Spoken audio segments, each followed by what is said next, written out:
Este hombre fue encarcelado por quitarle la vida indirectamente a más de 100 personas. Todo esto en un trágico suceso en la historia del rock argentino que el mundo conoció como la tragedia de Cromañón. El contexto es sencillo. Es víspera de Año Nuevo en Buenos Aires. Una de las bandas más icónicas del momento se prepara para lo que será su último concierto del año. La noche es la tercera de 2 intensas presentaciones en una discoteca llamada República Cromañón. El lugar está listo para recibir a miles de fanáticos, quienes no imaginan que esa misma noche se escribirá una historia trágica e inolvidable.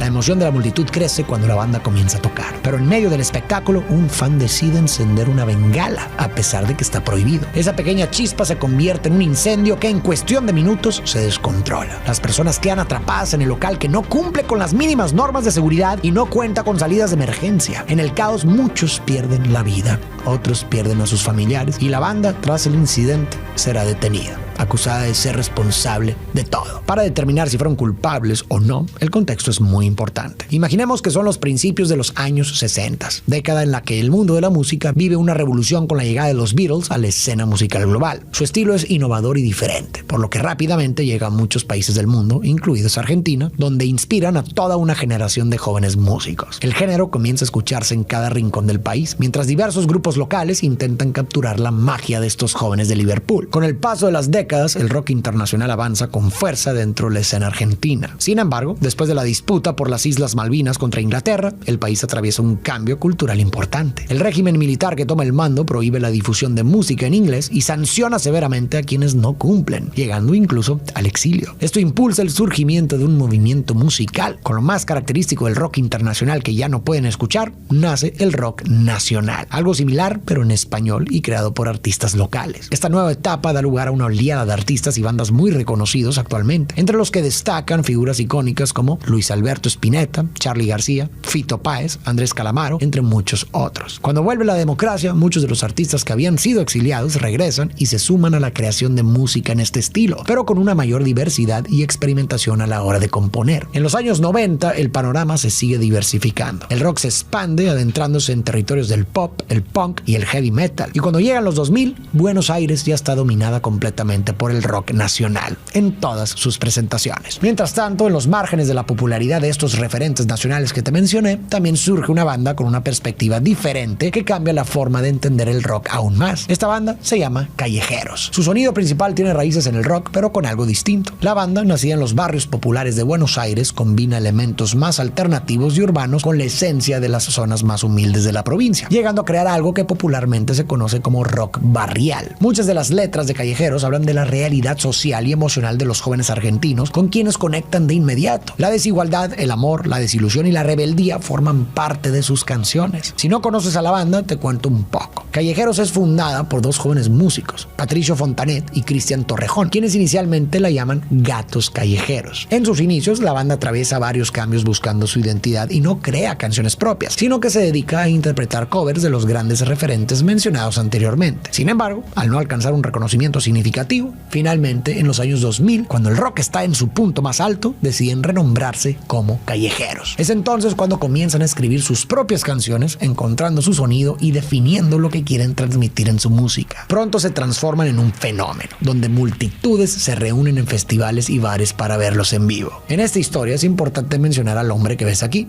Omar Chaván, un experto en el mundo del espectáculo. Mientras todo lo de Callejeros sucedía, Omar Chaván ha pasado ya varios años creando espacios para que el rock crezca y el alma de la música argentina cobre vida. Su primer gran obra fue el Café Einstein, un lugar donde, además de consumir, podías disfrutar de presentaciones de bandas legendarias como Soda Stereo y Sumo, que dieron ahí sus primeros pasos. Rápidamente este espacio se vuelve muy popular, lo que se traduce en más y más ingresos. El problema surge cuando, aunque el lugar estaba diseñado para albergar 80 personas, en ocasiones, especialmente durante presentaciones muy famosas, se llenaba con mucha más gente de la permitida. Sin embargo, esto parece no importarle a Omar, quien con cada show genera mayores ganancias. Este lugar permaneció abierto aproximadamente 2 años y en su breve existencia sufrió frecuentes allanamientos y clausuras debido a las condiciones del espacio y los eventos con exceso de personas. Recuerda este detalle porque será clave para lo que está a punto de suceder. No obstante, Omar Chaván, quien ha encontrado una mina de oro, decide seguir con las mismas prácticas. Así crea Cemento, un icónico local nocturno y sala de conciertos que rápidamente se considera el templo del rock, donde se presentan grupos emblemáticos de la escena local. Y si pensabas que todo lo que sucedía en el lugar anterior cambió nuevo para mejorar la seguridad de sus clientes, te equivocas. En Cemento, al igual que en el Café Einstein, faltaban medidas básicas de seguridad. Por ejemplo, el lugar tenía techos en mal estado y cuando llovía el agua se filtraba. Además, aunque sí había salidas de emergencia, estaban bloqueadas con candados para evitar que alguien entrara sin pagar. De este modo, solo quedaba una puerta de acceso. El problema de esto es que en caso de una emergencia, la cantidad de personas que entraban hacía imposible manejar la situación con solo una salida. Por ese y muchos otros motivos, principalmente relacionados con la seguridad, el lugar es cerrado definitivamente después de un tiempo de operar. Pero la historia de Chabann no termina aquí. El siguiente paso es aún más ambicioso y a la vez más peligroso. El mismo año en que cierra las puertas de Cemento, Omar abre las de República Cromañón, un lugar más grande, con mayor capacidad y más accesible, donde las ganancias podrían ser aún mayores. Lo que nadie sabe es que este será el último eslabón en una cadena que terminará de forma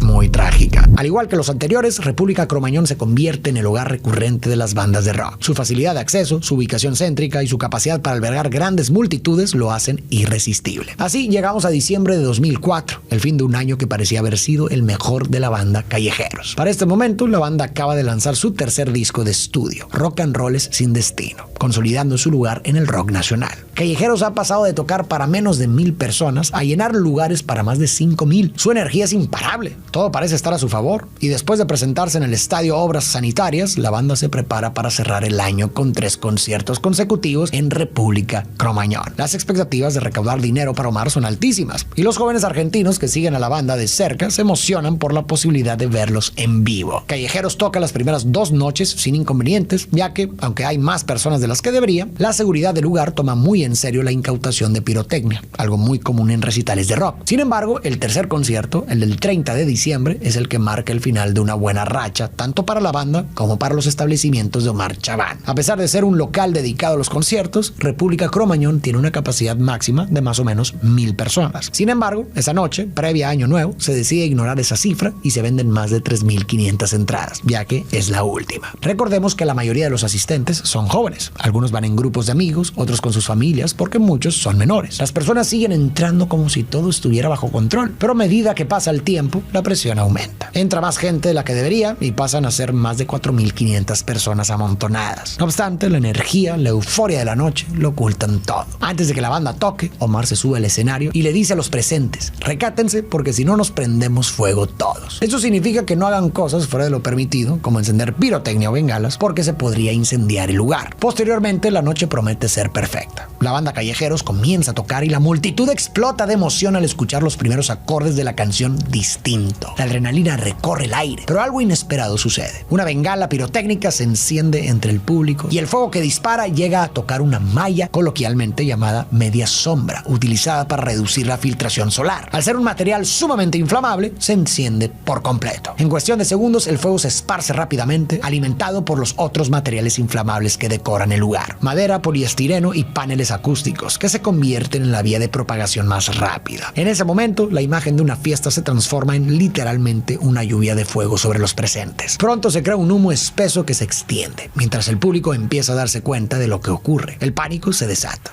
La gente empuja hacia las salidas, pero la evacuación no es fácil. Un corte de luz deja el lugar en completa oscuridad y las salidas de emergencia que buscan los chicos están bloqueadas. Algo que, como vimos anteriormente, Omar solía hacer en sus instalaciones para evitar que entraran personas sin pagar. El no poder salir por las puertas de emergencia obliga a las personas a buscar la entrada principal para poder escapar. Hay tanta desesperación y caos que algunas personas caen al suelo y otras se asfixian por los gases tóxicos de los materiales inflamables mientras la multitud huye para salvar su vida. Pocos afortunados logran escapar, pero la mayoría queda atrapada en una maraña humana sin poder avanzar hacia las salidas. Esto afecta a todos por igual, ya que los músicos, a pesar de ser evacuados, tienen a sus familias en el público y algunos se quedan para intentar ayudarlos. Las fuerzas de seguridad y los equipos médicos tardan aproximadamente media hora en llegar, lo que significa que cuando finalmente arriban, el daño ya está hecho. Alrededor de 194 vidas se pierden en cuestión de minutos y más de 1,400 personas resultan heridas. Cuando los medios de comunicación llegan, el panorama es impactante. Hay muchas ambulancias llevando a los heridos, los bomberos intentan apagar el fuego, algunos se reencuentran con sus amigos, mientras que otros los pierden en el caos. Muchos chicos están en shock y no entienden la dimensión de lo sucedido. La tragedia de Cromañón se lleva a muchas personas: la madre del baterista, la esposa del manager, los familiares del guitarrista, la novia de Patricio Fontanet, familias, grupos grupos de amigos y personas de todas las edades. Mientras tanto, otras quedan con secuelas y heridas severas que los acompañarán de por vida. La noche del suceso queda grabada en la memoria del país, que en los meses posteriores es testigo del proceso legal que se lleva a cabo. Aunque el desastre podría haberse evitado, fue el resultado de una cadena de acciones que llevó a ese desenlace. Ahora queda determinar la responsabilidad de cada parte, algo que los familiares de las víctimas exigen con firmeza. El dueño del local es arrestado en pocas horas tras una orden de captura nacional e internacional y es arrestado por homicidio simple con dolo eventual y ordena el embargo de sus bienes por miles de dólares. Algo que era de esperarse, ya que como dueño del inmueble y todo lo que te mencioné anteriormente, es posiblemente el principal responsable. De hecho, después de enfrentar una fuerte condena social, Omar Chaván ofrece una entrevista a los medios de comunicación para dar su versión de los hechos. Durante esta aparición, realiza una reconstrucción de lo sucedido utilizando una maqueta del establecimiento y aclara algunos puntos. Por ejemplo, aseguró que, según su percepción, no había 4,000 personas esa noche, sino 2,000. También mencionó que fueron 3 personas quienes encendieron las bengalas, a pesar de estar prohibidas y de contar con numerosos carteles de advertencia. El hombre intentó desligarse de las responsabilidades que se le atribuían, argumentando que no era el dueño del edificio de Cromañón y que por lo tanto las medidas de seguridad no eran su responsabilidad. No obstante, la justicia sigue su curso en busca de responsables y pronto son detenidos el manager de la banda, el encargado de seguridad y el coordinador del local, junto a 5 agentes de policía. Entre ellos, 3 comisarios son acusados de cohecho pasivo y 2 oficiales por incumplimiento de deberes al haber permitido tanto las condiciones inseguras del lugar como el exceso de personas esa noche. En paralelo, la banda Callejeros también intenta dar su versión de los hechos, alegando que la organización del evento era completamente su responsabilidad, pero por haber sido los músicos que tocaron esa noche, también enfrentan cargos. Mientras se lleva a cabo el juicio, que pasará por varias instancias, la banda intenta regresar a los escenarios, pero se enfrenta a muchas puertas cerradas debido al impacto social del desastre. Sin embargo, no se dan por vencidos en su deseo de seguir haciendo música y deciden lanzar Señales, un álbum que combina canciones escritas antes del incendio con nuevas composiciones con significado y emociones. Entre las canciones más destacadas está Frente al Río, un homenaje a los miembros de la banda que perdieron a sus familiares en el lugar. Rápidamente, esta canción se convierte en un símbolo del duelo y la resiliencia, conectando profundamente con quienes también enfrentan el dolor de la pérdida. Aunque el disco carece de promoción y genera sentimientos encontrados, el álbum logra convertirse en un éxito de ventas, éxito que dura poco,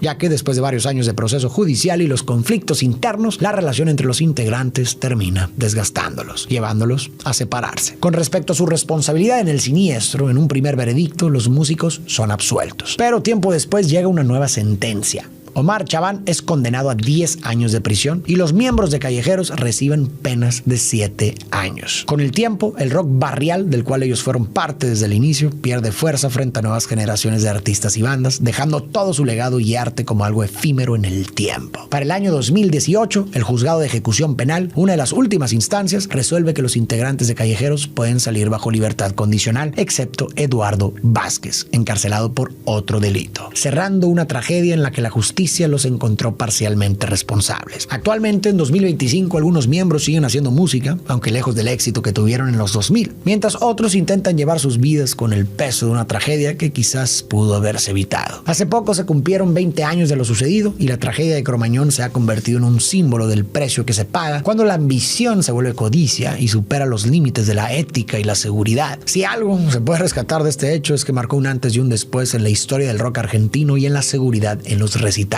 Actualmente se han implementado más medidas para garantizar que lo ocurrido aquel 30 de diciembre no se repita. Si este acontecimiento ha despertado tu interés, el gobierno de la ciudad de Buenos Aires construyó un paseo peatonal en memoria a las víctimas. La obra está ubicada sobre la calle Bartolomé Mitre, entre Ecuador y Jan Jaures, frente a donde estaba la discoteca. Y si te preguntabas por Omar Chaván, bueno, luego de muchos años de reclusión en prisión, su salud empezó a deteriorarse por sufrir de cáncer, por lo que se le concedió la prisión domiciliaria hasta que falleció, víctima de una enfermedad tan mortal como lo fue aquella noche en República Cromañón.